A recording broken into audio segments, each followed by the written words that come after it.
ನಮಸ್ತೆ ಫ್ರೆಂಡ್ಸ್, ರಾಜ್ ಜಾಬ್ಸ್ಗೆ ಸ್ವಾಗತ. ಫ್ರೆಂಡ್ಸ್, ಗ್ರಾಮೀಣ ಅಭಿವೃದ್ಧಿ ಇಲಾಖೆ ನೋಡಿ, ಗ್ರಾಮ ಅಭಿವೃದ್ಧಿ ಇಲಾಖೆಯಿಂದ ನೇಮಕಾತಿ ಹೊಸ ಸೂಚನೆ ಆಗಿರುತ್ತೆ. ಬೋತ್ ಮೇಲ್ ಆ್ಯಂಡ್ ಫಿಮೇಲ್, ಪುರುಷ ಮತ್ತು ಮಹಿಳಾ ಅಭ್ಯರ್ಥಿಗಳು ಇಬ್ಬರು ಅರ್ಜಿಗಳನ್ನು ಸಲ್ಲಿಸಬಹುದಾಗಿರುತ್ತೆ. ಸಂಪೂರ್ಣವಾಗಿ ಸರ್ಕಾರಿ ಉದ್ಯೋಗಗಳು ಮತ್ತು ಕಾಯಂ ಉದ್ಯೋಗಗಳಾಗಿರ್ತವೆ ನೋಡಿ. Project manager 8 ಹುದ್ದೆಗಳಿದ್ದಾವೆ. ಹಾಗೆ BE BTech ಕೇಳಿದ್ದಾರೆ. 30ರಿಂದ 45 ವರ್ಷದ ಒಳಗಿನವರು 21,000ದಿಂದ 82,000ವರೆಗೂ ಪರ್ ಮಂತ್ ಸ್ಯಾಲರಿ ಆಗಿರುತ್ತೆ ನೋಡಿ.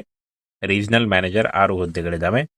ಎನಿ ಗ್ರ್ಯಾಜುಯೇಷನ್ ಕೇಳಿದ್ದಾರೆ. ಎನಿ ಡಿಗ್ರಿ 30ರಿಂದ 45 ವರ್ಷದ ಒಳಗಿನವರು 21ರಿಂದ 82,000ವರೆಗೂ ಪರ್ ಮಂತ್ ಸ್ಯಾಲರಿ ಆಗಿರುತ್ತೆ ನೋಡಿ. Field officer 750 ಹುದ್ದೆಗಳಿದ್ದಾವೆ. ಹಾಗೆ ಎನಿ ಡಿಗ್ರಿ 21ರಿಂದ 40 ವರ್ಷದ ಒಳಗಿನವರು 20,000ದಿಂದ 75,000ವರೆಗೂ ಪರ್ ಮಂತ್ ಸ್ಯಾಲರಿ ಆಗಿರುತ್ತೆ. ಅಕೌಂಟೆಂಟ್ 65 ಹುದ್ದೆಗಳಿದ್ದಾವೆ. ಡಿಗ್ರಿ ಕೇಳಿದ್ದಾರೆ. 21ರಿಂದ 45 ವರ್ಷದ ಒಳಗಿನವರು 19,000ದಿಂದ 63,000ವರೆಗೂ ಪರ್ ಮಂತ್ ಸ್ಯಾಲರಿ ಆಗಿರುತ್ತೆ ನೋಡಿ. ಹಾಗೆ ಇನ್ನು ಕ್ಲರ್ಕ್ ನೋಡಿ, 90 ಹುದ್ದೆಗಳಿದ್ದಾವೆ. ಕ್ಲರ್ಕ್ 90 ಹುದ್ದೆಗಳಿದ್ದಾವೆ. ಎನಿ ಡಿಗ್ರಿ ಕೇಳಿದ್ದಾರೆ ಅಥವಾ PUC ಆದಂಥ ಅಭ್ಯರ್ಥಿಗಳು ಕೂಡ ಅರ್ಜಿಗಳನ್ನು ಸಲ್ಲಿಸಬಹುದು. 21ರಿಂದ 40 ವರ್ಷದ ಒಳಗಿನವರಾಗಿರಬೇಕಾಗತ್ತೆ. 19,000ದಿಂದ ನೋಡಿ ಇಲ್ಲಿ 63,000ವರೆಗೂ ಪರ್ ಮಂತ್ ಸ್ಯಾಲರಿ ಆಗಿರುತ್ತೆ. ಹಾಗೆ ಕಂಪ್ಯೂಟರ್ ಆಪರೇಟರ್ ಹುದ್ದೆಗಳು 120 ಹುದ್ದೆಗಳು. ಟ್ರೈನಿಂಗ್ ಆಫೀಸರ್ 555 ಹುದ್ದೆಗಳು. ಲ್ಯಾಬ್ ಅಟೆಂಡೆಂಟ್ 20 ಹುದ್ದೆಗಳು. ಸ್ಟೋರ್ ಕೀಪರ್, ಸ್ಟೋರ್ ಸೂಪರ್ವೈಸರ್ 229 ಹುದ್ದೆಗಳು. Electrician 120, driver 72, ಪಿವನ್ 183 ಹುದ್ದೆಗಳಿದ್ದಾವೆ. ಹಾಗೆ ಹೆಲ್ಪರ್ 240 ಹುದ್ದೆಗಳು. ಗಾರ್ಡ್ 554 ಹುದ್ದೆಗಳಿದ್ದಾವೆ ನೋಡಿ. ಹಾಗೆ ಈ ಒಂದು ಹುದ್ದೆಗಳಿಗೆ ಪಿವನ್, ಹೆಲ್ಪರ್, ಗಾರ್ಡ್ ಹುದ್ದೆಗಳಿಗೆ 8ನೇ ತರಗತಿ. ಇನ್ನು ಡ್ರೈವರ್ ಹುದ್ದೆಗಳಿಗೆ SLC, electrician ITI, store keeper ನೋಡಿ ಹೈಸ್ಕೂಲ್ ಅಂದರೆ PUC ಆಗಿರಬೇಕಾಗತ್ತೆ. ಹಾಗೆ ಟ್ರೈನಿಂಗ್ ಆಫೀಸರ್, ಲ್ಯಾಬ್ ಅಟೆಂಡೆಂಟ್ ಈ ಹುದ್ದೆಗಳಿಗೂ ಕೂಡ PUC ಆದಂಥ ಅಭ್ಯರ್ಥಿಗಳು ಅರ್ಜಿಗಳನ್ನು ಸಲ್ಲಿಸಬಹುದಾಗಿರುತ್ತೆ. ಆನ್ಲೈನ್ ಅರ್ಜಿಗಳನ್ನು ಸಲ್ಲಿಸಬೇಕಾಗುತ್ತೆ. ಇದರ ಲಿಂಕನ್ನು ವಿಡಿಯೋ ಡಿಸ್ಕ್ರಿಪ್ಷನ್ ಬಾಕ್ಸಲ್ಲಿ ಕೊಟ್ಟಿರ್ತೀನಿ ನೋಡಿ. ಹಾಗೆ ಈ ಒಂದು ನೋಟಿಫಿಕೇಷನ್ನ ನಮ್ಮ ಟೆಲಿಗ್ರಾಮ್ ಚಾನಲಲ್ಲಿರುತ್ತೆ, ಅಲ್ಲಿ ಹೋಗಿ ಡೌನ್ಲೋಡ್ ಮಾಡಿಕೊಂಡು ಇನ್ನೂ ಹೆಚ್ಚಿನ ಮಾಹಿತಿಯನ್ನು ತಿಳ್ಕೊಳ್ಳಿ. ಫ್ರೆಂಡ್ಸ್ ನೋಡಿ, ಗ್ರಾಮ ಅಭಿವೃದ್ಧಿ ಇಲಾಖೆಯಿಂದ ನೇಮಕಾತಿಯಾಗಿರುತ್ತೆ. ಒಟ್ಟು 3,012 ಹುದ್ದೆಗಳಿದ್ದಾವೆ ನೋಡಿ. ಚಾಲಕ, ಕ್ಷೇತ್ರ ಅಧಿಕಾರಿ ಹಾಗೂ ಇನ್ನೂ ಹಲವು ಹುದ್ದೆಗಳಿದ್ದಾವೆ ನೋಡಿ. ಗ್ರಾಮ ಅಭಿವೃದ್ಧಿ ಇಲಾಖೆ ಆಗಿರುತ್ತೆ. ಹಾಗೆ 3,012 ಹುದ್ದೆಗಳಿದ್ದಾವೆ. ಅಖಿಲ ಭಾರತ ನೇಮಕಾತಿ ಆಗುತ್ತೆ. ಕರ್ನಾಟಕದಲ್ಲೂ ಕೂಡ ಹುದ್ದೆಗಳಿದ್ದಾವೆ. ಚಾಲಕ, ಕ್ಷೇತ್ರ ಅಧಿಕಾರಿ ಹಾಗೂ ಕ್ಲರ್ಕ್ ಇನ್ನೂ ಹಲವು ಹುದ್ದೆಗಳಿದ್ದಾವೆ ನೋಡಿ.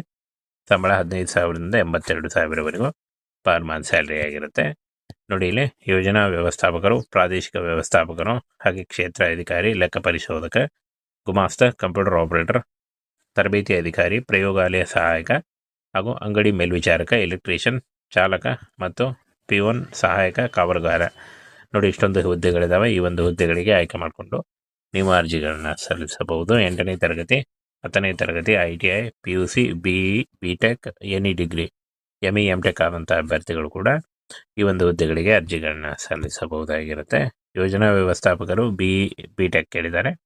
ಹಾಗೆ ನೋಡಿ ಇಲ್ಲಿ ಪ್ರಾದೇಶಿಕ ವ್ಯವಸ್ಥಾಪಕರು, ಕ್ಷೇತ್ರ ಅಧಿಕಾರಿ, ಲೆಕ್ಕ ಪರಿಶೋಧಕ ಮತ್ತು ಗುಮಾಸ್ತ ಪದವಿ ಕೇಳಿದ್ದಾರೆ. ಹಾಗೆ ಕಂಪ್ಯೂಟರ್ ಆಪರೇಟರ್ PUC, ತರಬೇತಿ ಅಧಿಕಾರಿ SLC ಆಗಿರಬೇಕಾಗುತ್ತೆ. ಪ್ರಯೋಗಾಲಯ ಸಹಾಯಕ PUC, ಅಂಗಡಿ ಮೇಲ್ವಿಚಾರಕ SLC, ಎಲೆಕ್ಟ್ರಿಷಿಯನ್ ITI, ಚಾಲಕ SLC ಪಾಸ್ ಆಗಿರಬೇಕಾಗುತ್ತೆ. ಹಾಗೆ ಪಿವನ್ ಮತ್ತು ಸಹಾಯಕ ಕಾವಲುಗಾರ ಈ 3 ಹುದ್ದೆಗಳಿಗೂ ಕೂಡ 8ನೇ ತರಗತಿ ಪಾಸ್ ಆದಂಥ ಅಭ್ಯರ್ಥಿಗಳು ಅರ್ಜಿಗಳನ್ನು ಸಲ್ಲಿಸಬಹುದಾಗಿರುತ್ತೆ ನೋಡಿ. ಯಾವ ಒಂದು ಹುದ್ದೆಗಳಿಗೆ ಎಷ್ಟು ಸಂಬಳ ಅಂತ ಕೂಡ ಕೊಟ್ಟಿದ್ದಾರೆ. ಟೋಟಲ್ ಆಗಿ 12,000ದಿಂದ 82,000ವರೆಗೂ ಪರ್ ಮಂತ್ ಸ್ಯಾಲರಿ ಆಗಿರುತ್ತೆ ನೋಡಿ. ಇನ್ನು ಫ್ರೆಂಡ್ಸ್, ಈ ಒಂದು ವಯೋಮಿತಿ ಸಡಿಲಿಕೆ ಕೂಡ ಇರುತ್ತೆ. 18ರಿಂದ 40 ವರ್ಷದ ಒಳಗಿನವರಿಗೆ ವಯೋಮಿತಿ ಸಡಿಲಿಕೆ ಕೂಡ ಇರುತ್ತೆ ನೋಡಿ. OBC ಅಭ್ಯರ್ಥಿಗಳಿಗೆ 3 ವರ್ಷ, SC ಅಭ್ಯರ್ಥಿಗಳಿಗೆ 5 ವರ್ಷ ಹಾಗೂ PWD ಅಭ್ಯರ್ಥಿಗಳಿಗೆ 10 ವರ್ಷಗಳ ವಯೋಮಿತಿ ಸಡಿಲಿಕೆ ಕೂಡ ಇರುತ್ತೆ. ಇನ್ನು ಅರ್ಜಿ ಶುಲ್ಕ ನೋಡಿ, ಎಲ್ಲ ಇತರೆ ಅಭ್ಯರ್ಥಿಗಳಿಗೆ 650 ರೂಪಾಯಿ ಇದ್ದರೆ, SC ST OBC EWS ಅಭ್ಯರ್ಥಿಗಳಿಗೆ 490 ರೂಪಾಯಿ ಇರುತ್ತೆ ನೋಡಿ. ಪಾವತಿ ಮಾಡುವ ವಿಧಾನ ಆನ್ಲೈನ್ ಮೂಲಕ, ಕ್ರೆಡಿಟ್ ಕಾರ್ಡ್, ಡೆಬಿಟ್ ಕಾರ್ಡ್ ಅಥವಾ ನೆಟ್ ಬ್ಯಾಂಕಿಂಗ್ಗಳ ಮೂಲಕ ನೀವು ಪೇ ಮಾಡಬಹುದಾಗಿರುತ್ತೆ. ಇನ್ನು ಆಯ್ಕೆ ಪ್ರಕ್ರಿಯೆ ಲಿಖಿತ ಪರೀಕ್ಷೆ ಮತ್ತು ಸಂದರ್ಶನದ ಮೂಲಕ ಆಯ್ಕೆಯನ್ನು ಮಾಡಿಕೊಳ್ಳಲಾಗುತ್ತೆ ನೋಡಿ. ಲಿಖಿತ ಪರೀಕ್ಷೆಯಲ್ಲಿ ಪಾಸ್ ಆದಂಥ ಅಭ್ಯರ್ಥಿಗಳಿಗೆ ಸಂದರ್ಶನವನ್ನು